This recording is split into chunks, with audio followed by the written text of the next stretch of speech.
Iran মুসলিম বিশ্বকে রক্ষার এক অপ্রতিরোধ্য চ্যালেঞ্জে নেমেছে।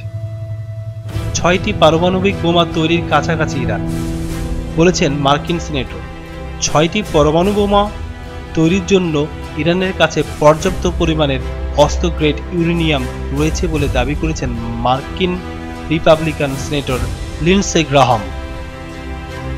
ফক্স নিউজে দেওয়া তার এক সাক্ষাৎকারে তিনি বলেন, তাদের কাছে 6টি পরমাণু বোমা তৈরির জন্য যথেষ্ট উচ্চ সমৃদ্ধ ইউরেনিয়াম রয়েছে, তারা এটি ব্যবহার করবে। ইরান 6টি পারমাণবিক বোমা তৈরির খুব কাছাকাছি, তবে তারা ইসরায়েলকে শেষ করবে, তারা আমাদেরও পিছু নেবে। তবে গ্রাহাম তার দাবির পক্ষে কোনো প্রমাণ বা সূত্র প্রকাশ করতে পারেনি। অন্যদিকে গত 7 মার্চ মার্কিন সেন্ট্রাল কমান্ডার মাইকেল কুরিলা বলেছেন, তেহরান এখনও পারমাণবিক অস্ত্র তৈরির সিদ্ধান্ত নেয়নি। ইরানের প্রেসিডেন্ট মাসুদ পেজেশকিয়ান গত জানুয়ারির মাঝামাঝি এনবিসি নিউজকে বলেন, তেহরান পারমাণবিক বোমা অর্জনের লক্ষ্যে কাজ করছে না।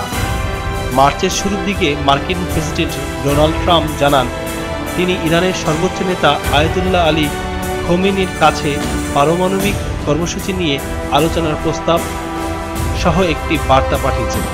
সোমবার জানান, উভয় পক্ষ 12 এপ্রিল ওমানে প্রথম দফায় আলোচনায় বসতে সম্মত হয়েছে।